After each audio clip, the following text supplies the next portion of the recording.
Olá pessoal, tenho mais uma palavra hoje para você, mais uma mensagem para o seu coração, tá? Quero ler aqui essa oportunidade de estar aqui mais uma vez no monte, orando a Deus.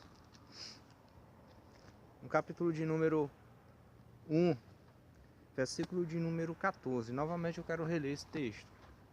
Quero ler esse versículo. A Bíblia diz assim: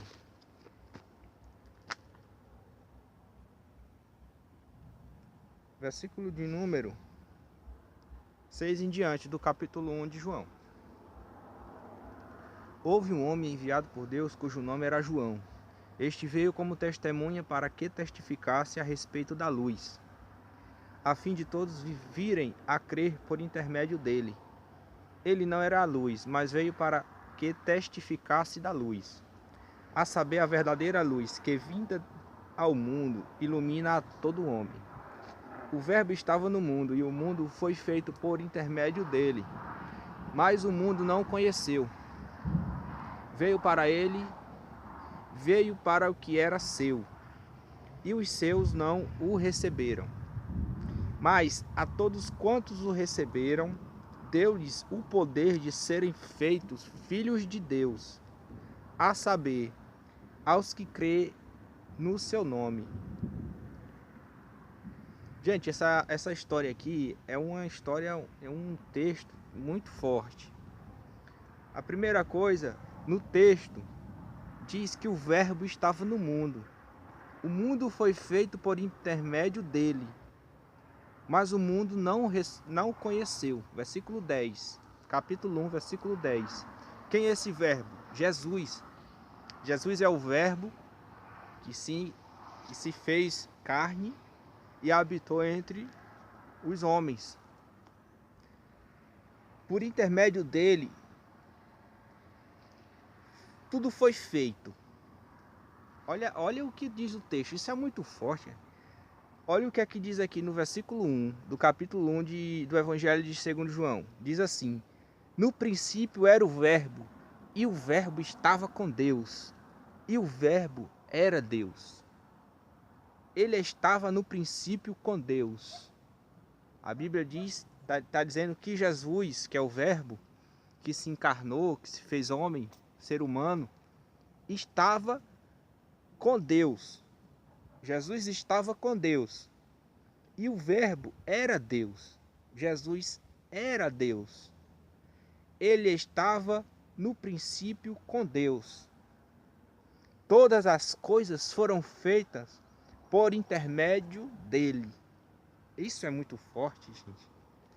Tudo foi feito por ele. Teve que ter o aval dele, teve que ter, sabe, a manifestação dele, do Verbo que se fez carne e que se foi dado o nome dele de Jesus, ou Yeshua. Todas as coisas foram feitas por intermédio dele, e sem ele, nada do que foi feito se fez. Isso aqui é muito forte, gente. Ó, sem ele, nada do que foi feito se fez. Sem Jesus, nada existiria. Sem Jesus, nada vinha à existência. Tudo, desde os céus, da terra, dos mares, sabe, das plantas, dos pássaros, do universo, do cosmos, dos planetas, do sistema solar, do sistema, tudo, de tudo, da maior coisa que é criada a menor. Os planetas, tudo funciona, tudo está movendo por causa dele. Sem ele, nada do que foi feito se fez. Sem Jesus, Deus, o Pai, não teria criado nada. Jesus está presente na criação. Aí, lá no versículo 11 do capítulo 1,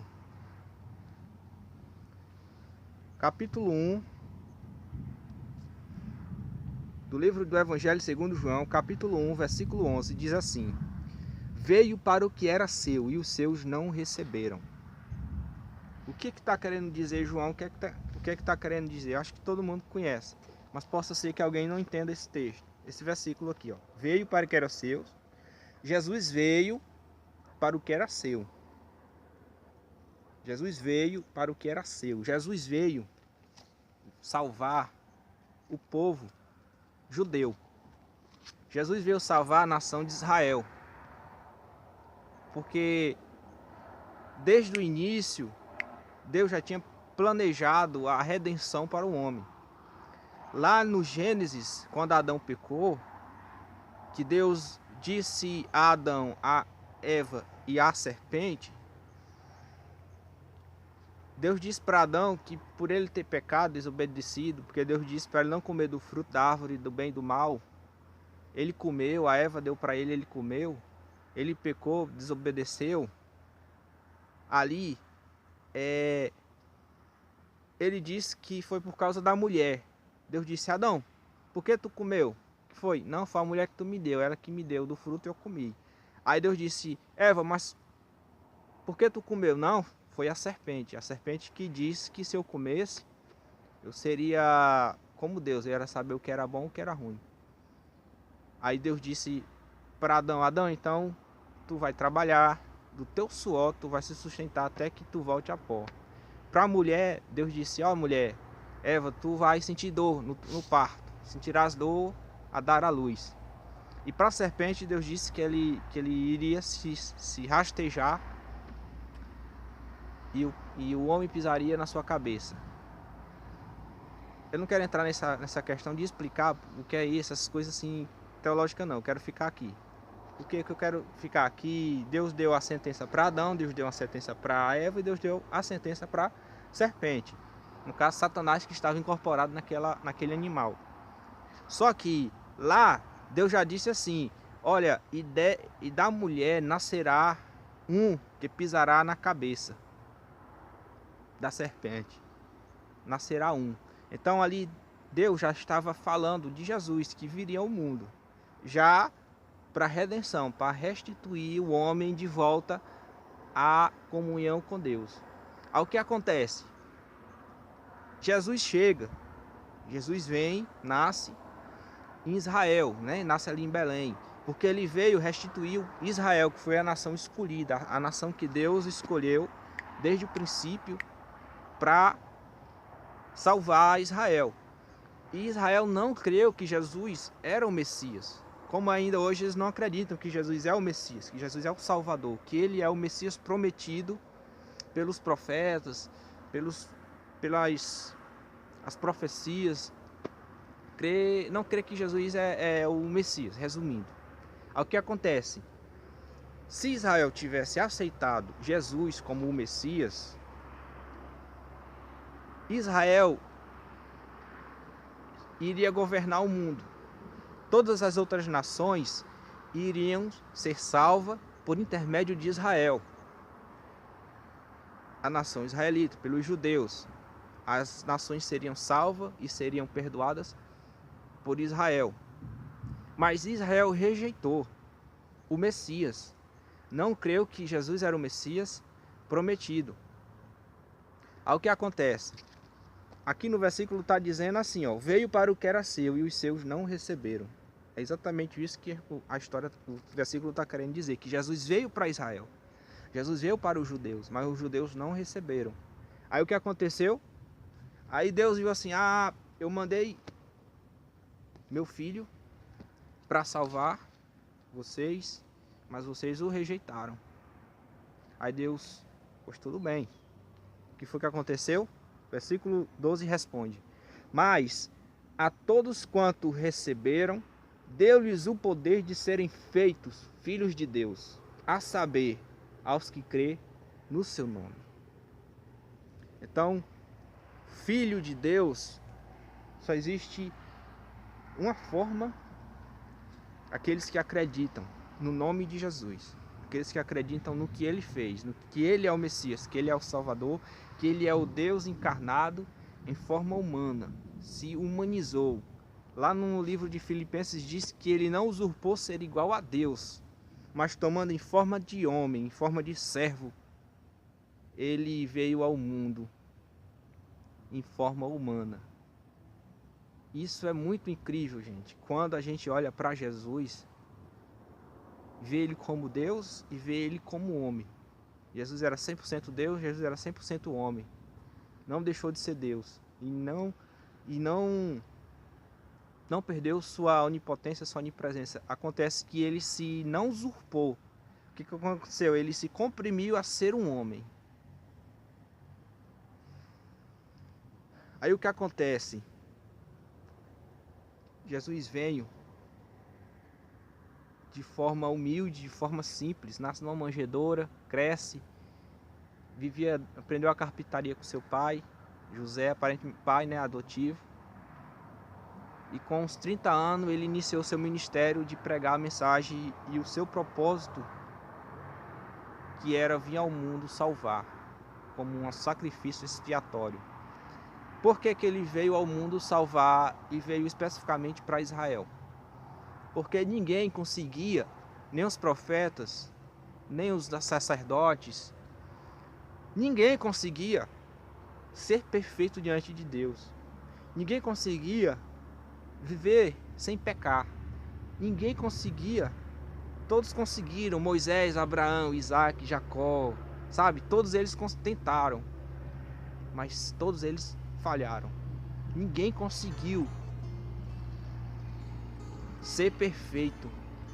Então tinha que vir alguém capaz de cumprir tudo perfeitamente, cumprir um sacrifício perfeito, nunca pecar, nunca errar, nunca falhar, cumprir tudo que o Pai, que Deus, o Pai, o Filho, o Espírito Santo, cumprir tudo sem falhar, sem errar, de uma só vez.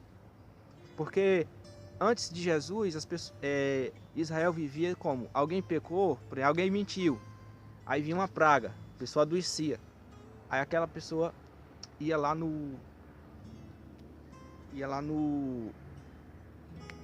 sacerdote, levava tipo uma rolinha, um carneiro, um bezerro, de acordo com o pecado, e eles iriam e sacrificavam em perdão de pecados. Só que não tinha um sacrifício perfeito, sabe, que fosse permanente. Sempre tinha que ter sacrifício, sempre tinha que ter. Então Jesus veio de uma só vez e cumpriu tudo, porque somente ele poderia fazer isso. Somente ele. Aí você pode dizer, mas Jesus era Deus, Jesus não podia pecar. A Bíblia diz que ele era Deus, mas ele era homem. Ele foi tentado em tudo. Ele passou tudo que a gente passa, todas as tentações, todas as provações, tudo ele passou, mas ele nunca pecou, nunca falhou, nunca errou, e por isso seu sacrifício foi perfeito a Deus. E por isso que por ele nós somos perdoados.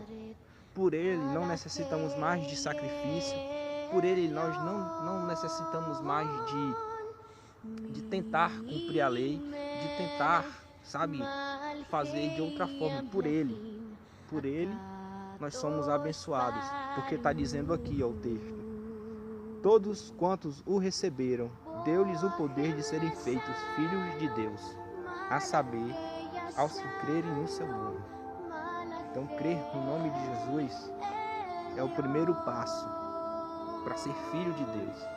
Mas você pode dizer, mas eu sou filho de Deus? Eu sou filho de Deus, eu não creio em Jesus, mas não sou, não. A Bíblia diz que em Romanos, capítulo de número 3, porque não vai dar tempo aqui eu procurar os textos, mas deixa eu ver se eu acho ao menos esse aqui.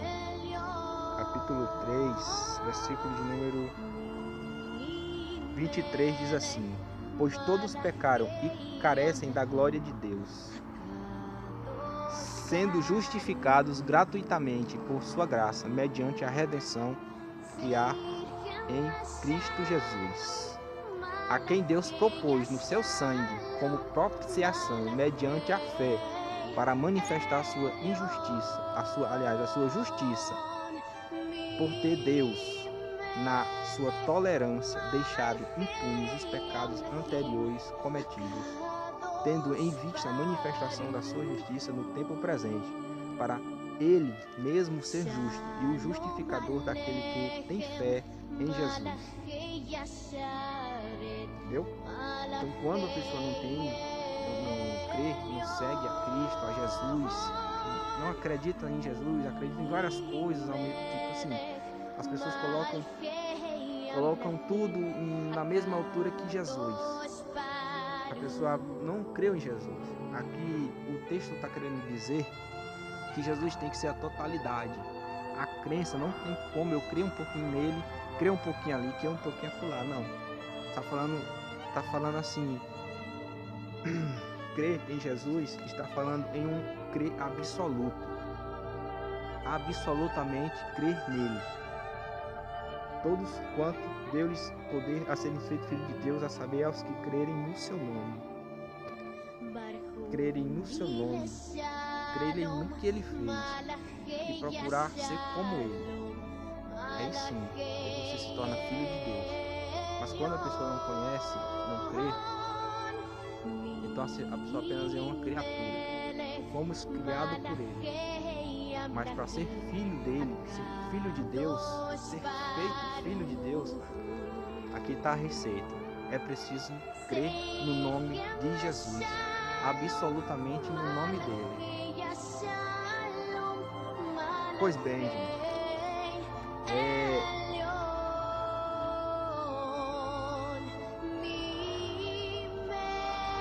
versículo 13, versículo 14 diz assim, capítulo 1 de João, ainda no mesmo texto. E o verbo se fez carne, habitou entre nós, cheio de graça e de verdade, e vimos a sua glória, como a glória do unigênito do Pai. Jesus é o unigênito do Pai, é o Filho unigênito, primogênito, é o primogênito e o unigênito, Filho de Deus. Ele é o único, unigênito e primogênito. Ele era o único capaz. Jesus era o único capaz. Jesus poderia falhar? Poderia. Jesus poderia ter falhado na sua missão? Até poderia. Mas ele não falhou. Ele conseguiu passar por tudo.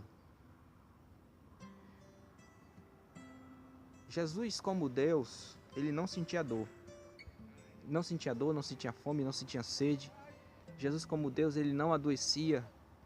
Jesus, como Deus, ele tinha total poder de fazer o que quisesse. Mas, em forma humana, quando Jesus ele começou a sentir dor. A Bíblia diz que Jesus chorou, Jesus teve medo, Jesus, ele chorou, teve medo. Sentiu angústia, sentiu tristeza. Jesus ele tinha as limitações humanas. Isso mostra a sua humanidade. Jesus sentiu tristeza, sentiu compaixão. Mas se nós vermos a divindade de Jesus, como que Deus poderia se tornar humano? Isso é muito assim, muito incrível. Como que um Deus pode se tornar humano?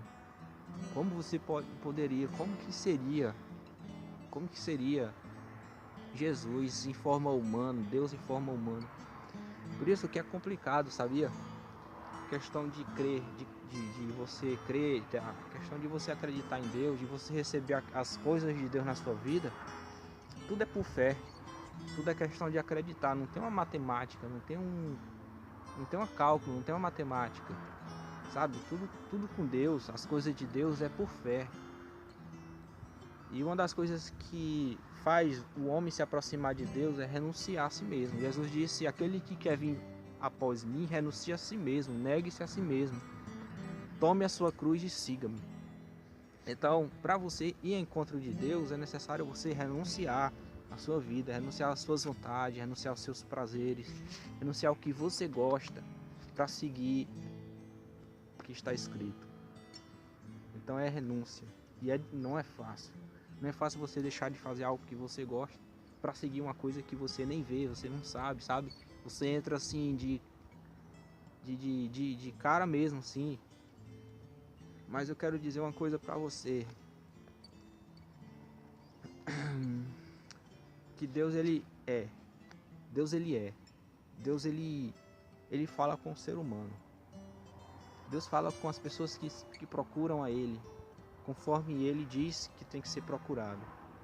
Deus ele fala com as pessoas. Mas Deus não fala assim, tipo assim, Deus não grita, sabe? Deus não vai tocar trombeta, Deus não vai... Não, Deus ele tem as maneiras dele de falar com as pessoas. Aí você pergunta, mas Deus já falou comigo? Deus já falou com você? Já? Deus falou comigo tanto pela Bíblia, como através de um hino, tipo um hino, não tô falando desses hinos aí gospel, de qualquer jeito não, tô falando de alguns que ainda são hinos inspirados, sabe? São hinos espirituais. E Deus fala comigo através de sonho. Às vezes quando eu tô dormindo, Deus fala comigo. Como? Eu sei que é Deus que tá falando. Às vezes ele aparece em uma forma e eu sinto a presença dele. Eu sinto a voz dele, eu sinto a manifestação dele. E isso é o que me faz estar falando aqui dele. Porque se Deus não falasse comigo, se Deus não falasse com 3 bilhões de pessoas aí que professam fé, né? Essas pessoas não estariam dentro de uma igreja. Essas pessoas não estariam renunciando tanta coisa que tem aí no mundo. Então Deus, ele fala com o ser humano. Deus, ele faz coisas que a gente nunca imaginou que poderia fazer. Mas Deus tem a forma dele, Deus tem a maneira de trabalhar. E só existe uma forma de se aproximar de Deus, renunciando à sua própria vontade. Para poder a vontade dele se começar a existir, começar assim, você começar a seguir a vontade de Deus. Eu dei uma pausazinha para me procurar aqui o texto, eu vou ler agora para vocês aqui, isso que eu estava falando. Está escrito no capítulo 12 do livro de Romanos, diz assim: Rogo-vos, pois, irmãos, pelas misericórdias de Deus, que apresenteis o vosso corpo por sacrifício vivo. Sacrifício vivo, ou seja, algo que sacrifica, mas eu tenho que estar vivo. Uma pessoa morta, ele não pode fazer nada, porque está morto. A pessoa que está morta, ela não pode se decidir em Deus. Era tipo assim, a morte é o fim de tudo. A morte é onde ali para Deus, ele assina ali o ponto final e vai seguir ao juízo. Hebreus capítulo de número 4, versículo de número 12 diz assim: Pois está ordenado ao homem morrer uma só vez, e assim segue seu juízo. Hebreus capítulo 4, versículo... Vou ver se é Hebreus mesmo, eu tô meio... 4:12 fala sobre a palavra de 2 gumes. Eu não tô me lembrado agora, mas se você pesquisar aí na páginazinha, abre um abo aí, procura esse texto, esse versículo, que você vai achar que ao homem está ordenado morrer uma só vez, e assim segue seu juízo, sendo que após a morte segue seu juízo. Então, sacrifício vivo quer dizer que a pessoa tem que estar viva. A pessoa tem que estar em vida para poder se decidir a Deus, sabe? Para poder mostrar para Deus que crê nele, que quer um relacionamento com ele. Não pode estar morto. Santo e agradável a Deus. Não é todo sacrifício, não é todo tipo de sacrifício que Deus se agrada. Nem tudo que se fazem para Deus, Deus recebe. Porque está dizendo aqui, ó, e agradável a Deus. Se é agradável, quer dizer que Deus nem tudo se agrada. Que é o vosso culto racional. Culto racional. O que é o culto racional?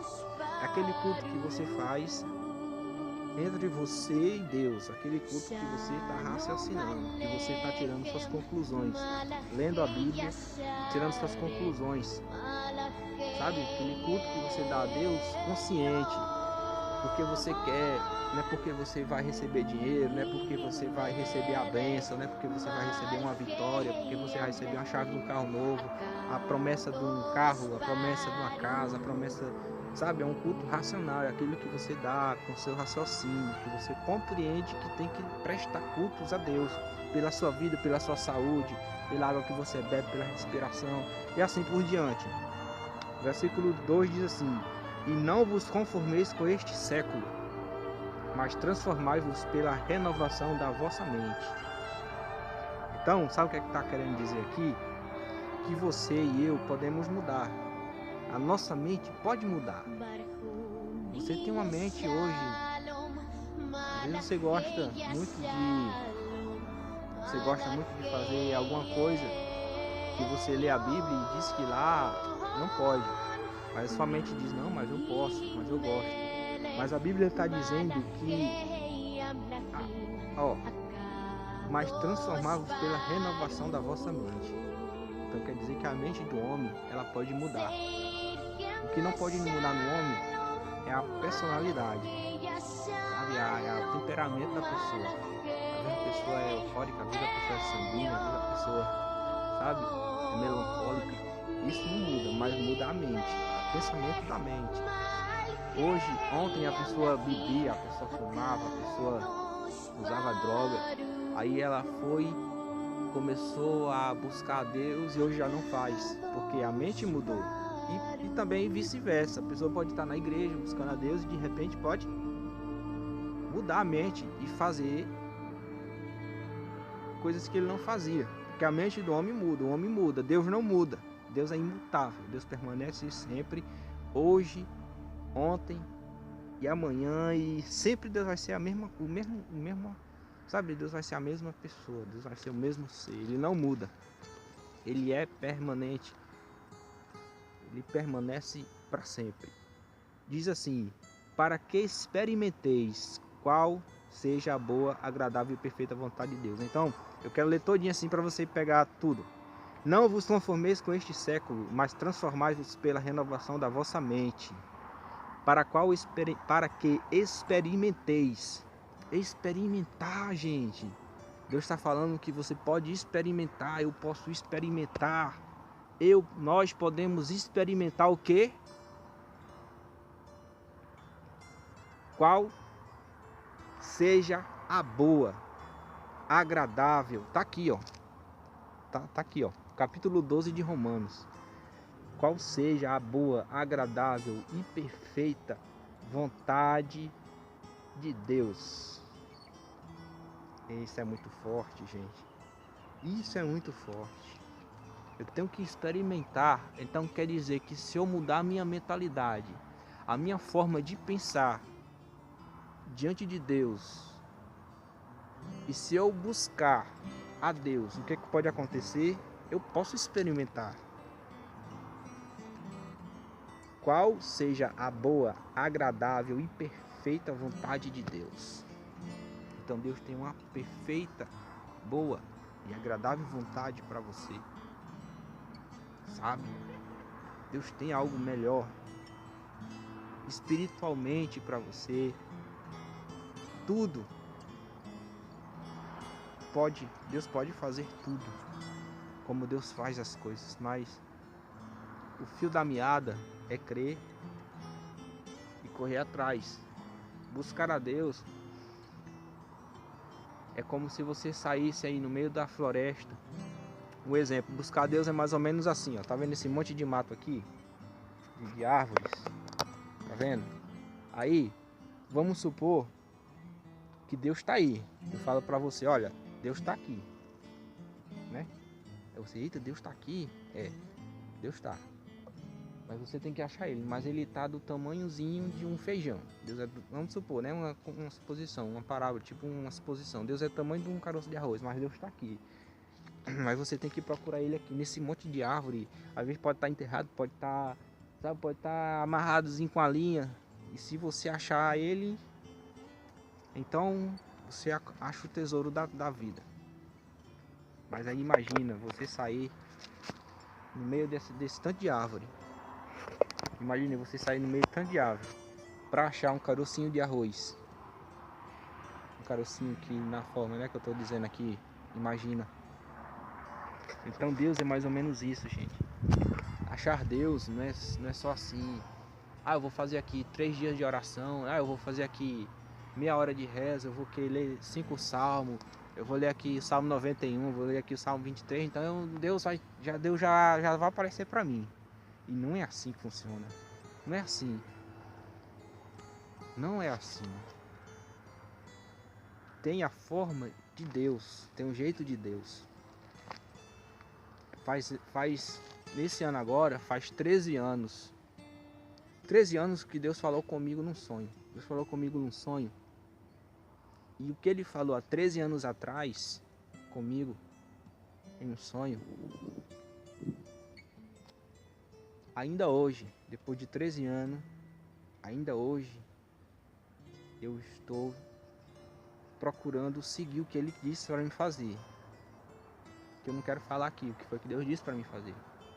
Mas você pode dizer, mas o que foi que Deus falou? Não importa, o que importa é que Deus fala com o homem. Deus fala com o homem.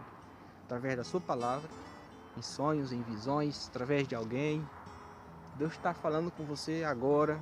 Deus pode estar falando com você através de um hino que você escuta, que lhe toca, que você chora. Você não consegue ouvir aquele hino. Muitas vezes, quando eu não estava na igreja, que eu estava no mundo aí nas festas, muitas vezes eu escutava hinos dentro da festa, às vezes até mesmo embriagado, e eu chorava, muito sensível. Quantas vezes eu não estava chorando no meio de uma festa, todo mundo se divertindo, todo mundo, né, dançando, todo mundo ouvindo as músicas ali, curtindo a banda, todo mundo ali brincando e eu no canto, triste, porque Deus ali já estava me tocando, sabe, ali Deus já estava através de um hino que às vezes tocava, sabe, às vezes eu ouvia, então eu já sentia ali um chamado de Deus, já sentia que Deus estava me chamando para servir a Ele, que não é a ideia de Deus chamar você, Deus não vai chamar para você, Deus não chama o homem para uma instituição. Eu não estou assim cutucando, você não deve ir para a igreja, você não deve ir para um culto, você não tem que ir para a igreja. Não é isso que eu quero dizer. Eu só quero dizer que a primeira coisa é Deus e você. Sabe? A salvação, a fé é sua e Deus. É você e Deus. Quando você vai para um culto, quando você se decide a participar de uma instituição, seja A, B, C, você agora pega a sua Bíblia, se arruma no domingo, na segunda e começa a participar, aquilo ali já é outra coisa. Mas a salvação, sabe, o seu contato com Deus, o seu relacionamento com Deus, eu vou pausar aqui para lhe mostrar o que eu quero falar. Um minutinho. Achei aqui, gente, olha o que diz aqui, 1 Coríntios, capítulo de número 1, lá no versículo de número 21, 22, 23, siga aqui alguns versículos. Diz assim, ó: visto como na sabedoria de Deus o mundo não conheceu por sua própria sabedoria, aprove a Deus salvar os que creem pela loucura da pregação. Loucura, pregação é loucura, é loucura mesmo, cor de louco. Falar que existe um ser superior que mora aí num lugar, que a pessoa morre e depois vai para o céu, que depois mesmo que estando morto um dia vai voltar. Lá no Apocalipse diz que os mar vai dar os seus mortos, as pessoas que morreram no mar afogadas, que sabe, seus corpos lá estão decompostos, se decompôs lá no mar. A Bíblia diz que a terra é muita coisa, sabe? Os mortos vão ressuscitar e as pessoas que estão mortas vão ser salvos, vão ressurgir dos mortos. O mar vai dar seus mortos que lá morreram, a terra vai dar seus mortos que lá não morreram. E Deus está no céu e a gente nunca viu Ele. E dá uma confusão na cabeça da pessoa, que a pessoa prefere mesmo ficar de longe. Muita gente não quer nem saber porque é muita confusão. Mas o texto está dizendo: visto como na sabedoria de Deus.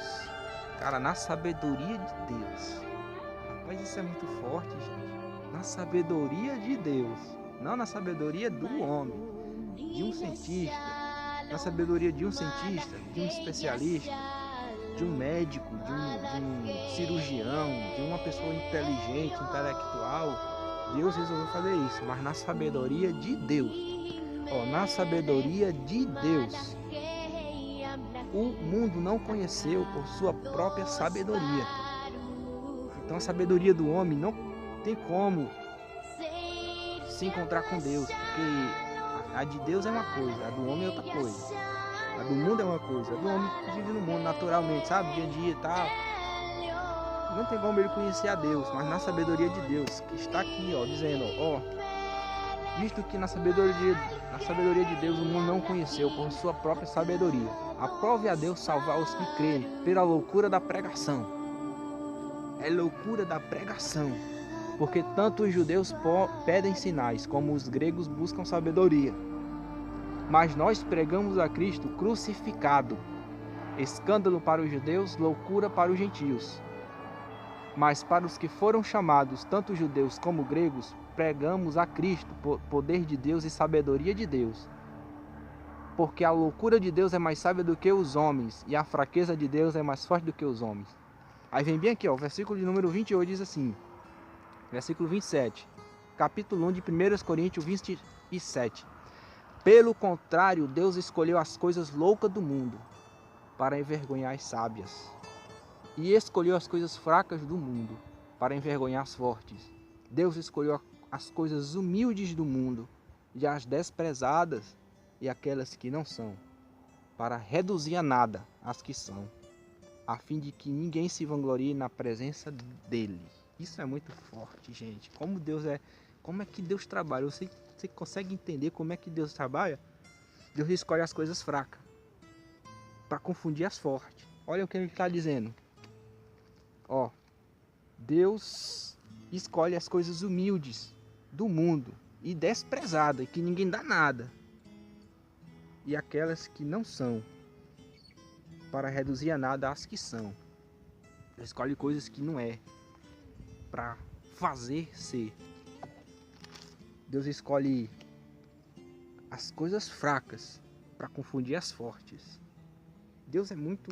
A gente nunca vai fazer isso, gente. A gente nunca faz isso. Você escolheria uma pessoa fraca, meu amigo, para levantar uma coisa pesada? Você não. Você escolheria uma pessoa forte para levantar algo pesado, porque está na lógica. Você escolheria uma pessoa doente. Você escolheria uma pessoa cega para, vamos supor, para dirigir para você? Nunca. Você não faria isso. Você escolheria uma pessoa que não tem estudo para dar aula? Não. Por Deus faz. Deus faz tudo assim, ao contrário. Isso mostra o poder que ele tem de fazer as coisas como ele quer e do jeito que ele quer. Quando Deus quer, Deus faz. Deus faz. Não tem jeito. O interessante é isso, gente. Então Deus é mistérios. Deus trabalha de forma... O caminho de Deus é diferente do nosso caminho. Vou ler mais um texto aqui para você, se der tempo. Se o vídeo acabar é porque o armazenamento aqui acabou, viu? Mas ainda eu vou ler um texto para você no livro de Isaías. Isaías, capítulo de número 55, versículo de número 8. Diz assim, O que está dizendo aqui, Deus falando através de um profeta de Deus. Diz assim, bem aqui, capítulo 8, 55, versículo 8. Porque os meus pensamentos não são os vossos pensamentos, nem os vossos caminhos, os meus caminhos, diz o Senhor. Porque assim como os céus são mais altos do que a terra, assim são os meus caminhos mais altos do que o vosso caminho, e os meus pensamentos são mais altos do que os vossos pensamentos. Aí no versículo 10 diz assim: porque assim como descem a chuva e a neve dos céus e para lá não tornam, nem sem que primeiro regue a terra e a fecundem e faça brotar para dar semente ao semeador e pão ao que come, assim será a palavra que sair da minha boca. Não voltará para mim vazia, mas fará o que me apraz e prosperará naquilo para que a designei. Então isso Deus está dizendo que os pensamentos dele é diferente dos nossos, é mais alto. A gente pensa 1 metro, Deus pensa 1 quilômetro. A gente pensa 1 quilômetro, Deus pensa 1 bilhão de quilômetros. A gente calcula de um jeito, Deus calcula de outro jeito. Mas o importante é que Deus chega no lugar que Ele quer. Então você está me entendendo? Que bom que você está entendendo. Que bom que está entrando na sua cabeça o que é se aproximar de Deus. O que é se aproximar de Deus. Entendeu? O que é que Deus escolhe na terra? Deus escolhe pessoas simples que queiram realmente renunciar à sua vontade para ir em busca da vontade dele. Pessoas que mesmo gostando de muitas coisas daqui, querem deixar aqui. Pedro amava pescar. Pedro amava pescar. Sabia que Pedro gostava de pescar? Jesus ia passando, Pedro era apaixonado por pesca. Não podia ver um anzol, não podia ver uma linha de anzol, não podia ver uma rede que estava no rio pescando. Jesus foi passando e viu ele pescando. E chamou: Pedro, segue-me. Pedro largou a rede e seguiu Jesus. Aí o que acontece? Quando Pedro traz Jesus, Pedro volta a pescar. Volta a pescar, porque o que ele amava. Voltou a pescar. Ele mais amava pescar. E quando Jesus ressuscita, que aparece para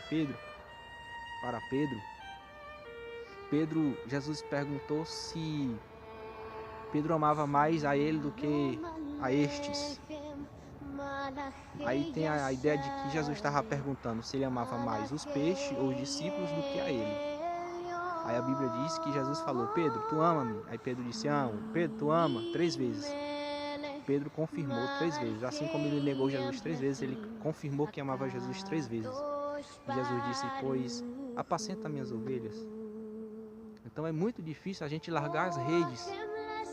Aquilo que a gente gosta, aquilo que a gente ama, aquilo que a gente quer, sabe? Aquilo que a gente gosta de fazer, sabe? Aquela coisa que a gente gosta de fazer no mundo para seguir Jesus. E pode ser que Jesus esteja pedindo para você largar a rede, aquilo que você gosta. Eu gosto disso. Eu não vou para Deus porque eu gosto daquilo. É difícil eu ir para a igreja porque ainda eu gosto daquilo, eu gosto disso. Isso é a nossa rede. É a rede que você precisa largar e seguir Jesus, tá bom? Então fique com essa palavra, 42 minutos e eu falo demais, mas são palavras que vai aí, sabe? Não sei se você está assistindo aí pela manhã, pela tarde, pela noite, mas tenha uma boa noite, durma em paz, tá? Ore a Deus, você pode até se ajoelhar ou sentar, mas leve seu pensamento a Deus e fale para Deus o que precisa Deus fazer na sua vida para que você possa buscá-lo mais, sabe? Fale com Deus. Deus, eu preciso. Deus, eu acredito no Senhor, mas eu queria que o Senhor me desse um sinal, se fizesse algo, se o Senhor falasse comigo de algum outro jeito. Faça uma oração a Deus, sabe? Porque Deus, a Bíblia diz que as suas mãos não estão encolhidas e seus ouvidos não estão tampados para que não possam ouvir, e suas mãos não estão encolhidas para que não possam agir. As mãos de Deus ainda estão abertas, os ouvidos de Deus ainda estão abertos para ouvir a humanidade, mas um dia vão se fechar. Um dia a porta da graça vai se fechar. Um dia vai se fechar, sabe? Um dia vai se fechar. E quando se fechar, muitas pessoas vão correr para os templos, muitas pessoas vão querer estudar a Bíblia, muitas pessoas vão querer Deus, muitas pessoas vão querer ouvir uma pregação, muitas pessoas vão querer ouvir um hino, muitas pessoas vão em busca de Deus no mundo, vão para as igrejas, já não vai ter mais, porque Deus vai fechar a porta, assim como um dia a porta da arca de Noé se fechou e as pessoas queriam entrar e não tinha mais como entrar dentro, porque Deus fechou a porta. Não foi Noé que fechou, foi Deus que fechou por fora. E quando Deus fecha, só Ele abre. E as pessoas querendo entrar dentro da arca, porque Noé tinha pregado: olha, vocês devem entrar na arca, olha, o Senhor vai mandar um dilúvio, Deus vai mandar um dilúvio, vai matar vai inundar tudo e vocês têm que entrar na arca. E as pessoas não acreditavam em Noé, porque Noé estava falando que a arca era a salvação, era o escape, era entrar dentro da arca. E as pessoas zombavam de Noé, zombava, só ria, mangava, e Noé pregando e construindo a arca. E não tinha chuva, não tinha nuvem, não tinha nada naquele tempo. Não existia uma nuvem, era só sol quente, sol quente, sol quente, sol quente, sol quente, sol quente, sol quente. E Noé pregando, vai chover, eu vou construir a arca. E o povo chamando Noé de doido. Esse doido tá construindo uma arca. E Noé construindo. E chegou o dia que Deus disse, Noé, e aí, quantas pessoas tem? Aí Noé conta, 8 pessoas entram na arca. Se eu não estiver equivocado, foram 8 pessoas que entraram na arca. E ali Noé entrou, botou os animais, 2 pares, entrou, botou tudo direitinho. Aí Deus, Noé agora pode fechar. Aí Noé entra e Deus fecha a porta da arca. E aí, quando o povo começa a ver as nuvens pretas de chuva, de trovão, aí o povo corre para onde estava Noé, para entrar dentro da arca, e ninguém entrou mais. Se fechou, e aí muitas pessoas morreram. Todos morreram ali porque não acreditaram na mensagem. Assim é nos dias de hoje. Nós estamos falando, busque a Deus, as pessoas, não quero não, esse negócio de Deus, esse negócio de Jesus, esse negócio de Apocalipse, esse negócio de quando vai acontecer, e a gente está falando. Mais um dia, Deus vai fechar a arca novamente. Hoje a arca é Jesus Cristo. Quem entrar, sabe? Quem o buscar, quem quiser, entre dentro da arca. Mas um dia a arca vai se fechar, igual lá no dilúvio, igual lá Noé, fechou, Deus fechou a porta e acabou. E quem foi, foi, quem não foi, infelizmente sofreu as consequências de não acreditar, tá bom? Então fique em paz, dorme em paz, um bom sono, um bom dia, uma boa tarde. Compartilhe o vídeo, comenta no vídeo o que você mais gosta assim de fazer, qual é alguma coisa assim, sabe? Uma dúvida que você pode ter na Bíblia, alguma coisa relacionada à sua fé, algo que você busca, qualquer coisa assim, você pode estar comentando aí e eu vou estar respondendo no possível, tá?